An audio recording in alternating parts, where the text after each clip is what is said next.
Alright, so first things first. I haven't uploaded a video in quite a while.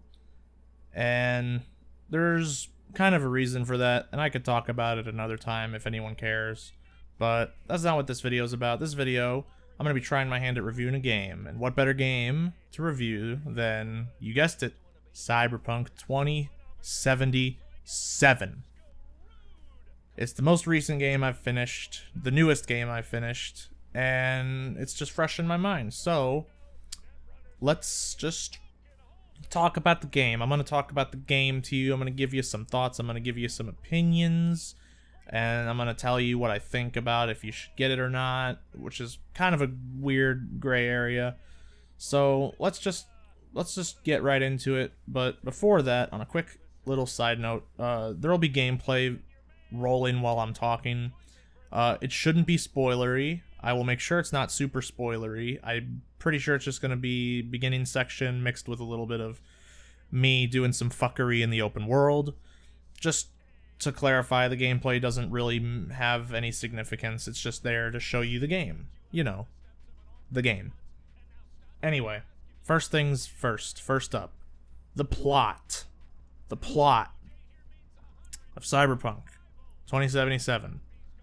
You play the game as a merc for hire named V. Now, V is fully customizable. You can be a guy, you can be a girl. However, V is fully voice acted, whether you pick guy or girl, which is really cool. I like that. You can change your appearance and make your character. Something to keep in mind is that your character, whatever you go with, how they look, is permanent. You cannot change that in the game throughout the game. There's no one you can go to say, hey, can I pay you X amount of money to make me different? None of that. You get what you get, and that's about it. You can probably mod it on PC. I'm sure someone has a mod out there for you to change appearance, but aside from that, just keep that in mind. The game starts. The beginning of the game is very different depending on the life path you choose. And I guess this is a good way to kind of talk about a little bit of an issue I have. It's not a deal breaker issue. It's just a nitpick I have, that the life paths you pick really don't add any major significance other than how you start the game and certain dialogue throughout the game. Other than that, like your street cred level, for example, doesn't really matter at all. I don't find that it changed anything in the game for me. I could be wrong, and maybe I'm thinking a little too deeply about it. I just kind of wish it was a little more, it impacted you more in the game and the story and what have you. Just something I figured I'd mention. It's not like, hey, your street cred level's this level, that means X, Y, or Z for X, Y, and Z again. It's kind of an illusion of something. It does give you dialogue, and the dialogue is okay, but it never really matters that much. Like, it never drastically will change anything because of that specific dialogue choice that has the little street kid next to it or whatever have you. Just thought I should mention that. Now, I not only played as street kid, but I did watch other gameplay of the other paths that you choose, and they are very different beginnings. They all eventually lead to you meeting Jackie, which is basically the prologue, is you and Jackie go and do some jobs together, and then you land a big job. A big time job on the big old corpo. But it doesn't go well. It doesn't go well, and the job ends with you having a magical chip in your brain of Johnny Silverhand. And now you're basically sharing your body with him, and the chip is slowly taking over your body and going to kill you in a certain amount of time. So yeah, you have fun with that. That is basically the plot now, is you're trying to find a way to save your ass, split you and Johnny up, and live a normal life, I guess, if there is normal in this game. I like Keanu Reeves as Johnny Silverhand. I really think it's a good fit. I prefer Keanu Reeves to be stuck in my brain throughout the game than someone else, probably, so I can't complain too much. A lot of people say he doesn't fit the role. I don't totally see it, but that's just my opinion. And he has cool lines. It's just cool. You got a little Keanu Reeves that appears every now and again while you're doing jobs to tell you things and just be an overall cool ass dude. So I got nothing bad about that to say. Let's see. There's romance in this game. I like romance features in video games. This game is no exception. I do think that the romance system, mechanic, thing in this game could have been done a lot better, in my opinion. And I could go on a whole tangent about that, but I really don't want to, because I don't want to make this video super mega long. So I can talk, if anyone really wants to know my feeling about it, I can talk about it in another video or just respond to it. Who cares? But basically, I like romance. Romance is good in game. Just make it a little, just could have made it better, a lot better. Next up, let's see. Night City. The big old Night City.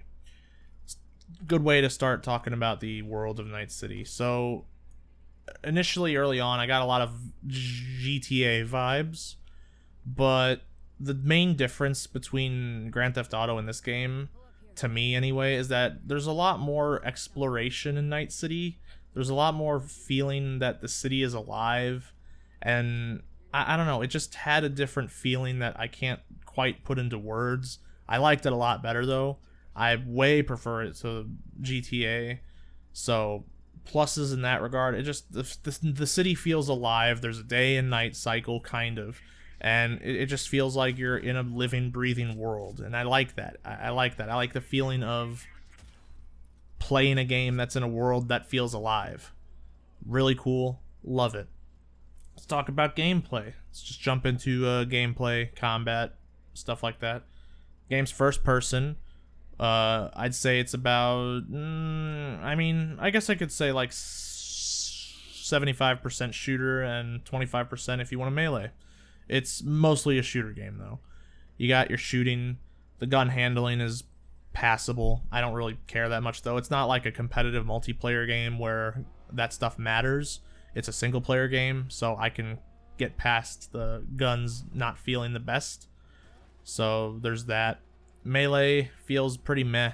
Melee in first person is always kind of janky and weird, and I don't think this is going to change anyone's mind on that, but you can do some cool melee builds with katanas and bats and all kinds of stuff. You can get a hammer too. I didn't even find a hammer till way late in the game, and kind of wish I went into melee at that point, but you can respec, which is a good way to get into the stats in the game.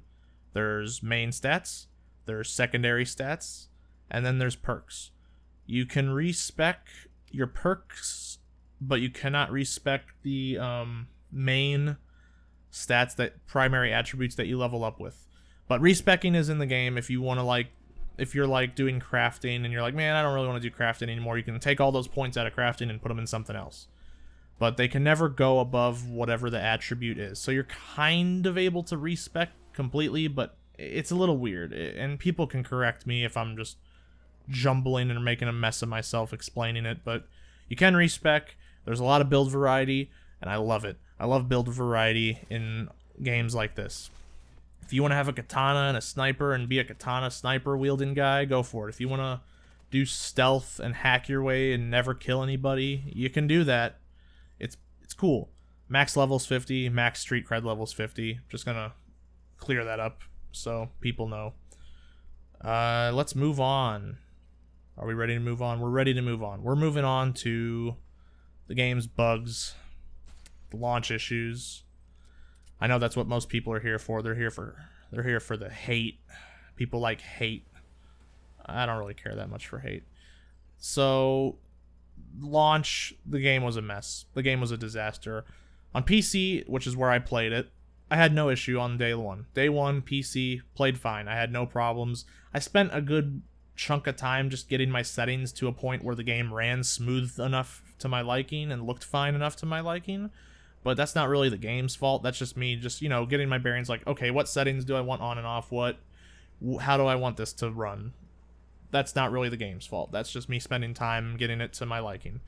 On base PS4 though, and base old Xbox One, you guys had it rough. I totally agree, it is not acceptable for a game to launch in that way on those systems. I'm going to add a little hot take in that might be a hot take. Can we move on from those systems? Like, I know not a lot of people can get new Xboxes and PS5s, but did people really look at this game and think, man, I sure can't wait for this to run on my base PS4 from 2013? There's just no way. There was no way this was gonna go well. I don't want to say I saw it coming, but I saw it coming. I just didn't really talk about it a lot to people. I mean, I think I mentioned it to some of my friends maybe, but like, there was just no way this was gonna run well on an old system like that. And it is an old system. If it came out in 2013, it's fucking it's 8 years later. I can't do math. It's 8 years later. It's an 8-year-old system pretty by this point. Like, we can move on now. The problem is they were kind of stuck in a weird spot because the game runs fine. According to my friend, he has it on the PS4 Pro. He says it runs fine, and I believe him. I bet it runs fine. It runs at like 30 frames, which is fine. That's runnable. But how are they supposed to release a game like this and say, it'll run on PS4 Pro, but not your base PS4? They were kind of in a weird spot. In my opinion, they should have just delayed the game, or better yet, made it for next gen only and just cut out old gen. It's time to move up. It's time to move up and on. And it sucks. I know not everybody can get a PS5. I was lucky enough to get a PS5. It's rough, and I totally get that. But I just think it's time to just move to the next gen. It is hard. But look at it this way. If they had delayed the game just long enough for there to be much more accessible ways to get new gen systems if you don't have a PC, if they just push the game back a little bit more so that, okay, hey, there's new systems in stock. You can get a PS5 with Cyberpunk. How cool would that be? I just think they could have waited a little bit longer to release it because the game is a buggy fucking mess. Let's talk about some of those bugs, shall we? It's buggy, it's glitchy, there's lots of broken shit in this game. There's a lot of exploitable bugs, like you can get infinite money in this game. You can just use a bug to get infinite money. There's a bug for maxing out XP and crafting. There's so much. You can dupe items, man. This game is buggy. Besides those exploits, I didn't really have any issue in my gameplay playing it with any major game-breaking bugs. I didn't really run into a whole lot of stuff that bothered me. I don't have a really low tolerance for bugs. I don't care generally. If it doesn't break my game or stop me from playing the game, then I don't care really. It'll kind of just make me, that's kind of funny, or chuckle. It's not a deal breaker to me. It is for some people, which is understandable. I still really do want games to come out and be, near perfect on launch, no issues, because that's how they should be. That's just how it should be. But we didn't get that, and it sucks. I'm not going to defend anyone or take any sides. I'm just merely saying, look, this is just how it happened. It sucks. It's probably poetic for the year of 2020, but who really knows? I'd really say though, if I were to recommend this game, it's hard to recommend. It's hard to recommend for a few reasons. If you hate buggy games, if you hate games that are just blatantly, to most people, unfinished, and to me it is a little unfinished, it needed more time to cook in the oven. If that's a problem for you, then this game is not for you at this point in time, and I would wait. I would wait until they patch it enough to fix it. If you can overlook the bugginess of the game, then it is a really good game. Like, in a finished state, this game is absolutely worth it. This is such a good game. This is one of my favorite games I've played ever, honestly. I really enjoyed it. I'm not a huge open world guy, but I am a huge RPG guy, and this game is a really good open world game, in my opinion. It's one of the better open world games by design, in my opinion, and it could have been even better by design, which is really my only kind of nitpick with it, is that there were just some things I think could have been done better, and wish were done better, but I'm just glad I got something that I enjoyed. So that's just kind of my feeling on the game in general. Yeah. it's a good game. It's just got some issues. It's got some issues. If someone's watching this and saying, okay, well, tell me if I should get it or not, I think you should wait. I think most general people should wait. If you're not like a hardcore gamer, funny. If you're not really like a hardcore gamer, if you don't buy games regularly, like if you're very kind of like you buy a game every now and again and this is the one you were wanting to get, I'd wait. I'd wait until maybe, rumor has it, June is when they're going to have a DLC come out, and then they're going to fix the whole game. But I just saw that as like a headline thing moments before recording this. So take that with a super thick grain of salt. Anyway, I think I've rambled on long enough. This is just kind of my little 2 cents on Cyberpunk. If you like the game, tell me what you like about it in the comments. If you want more videos of me rambling about video games, leave a comment and on what game. And if I've played the game, I'll do it. And if I haven't played the game, maybe I'll buy it and stream it. It's a good way to do things. I'm going to try to start uploading videos more. This was just a test video to see if it sticks a little bit. I have a few more videos I'm going to upload after this one that are not quite what I've done before. But hey, you'll just have to wait and see for that one. I've talked long enough. Cyberpunk 2077. People need to chill out a little bit. Just a little bit, I think. And yeah, I really like the game. Fantastic game. Fantastic story. Really bad launch. Like, comment, subscribe. I'm gonna head out now, and I'll do another video probably. So, see you guys.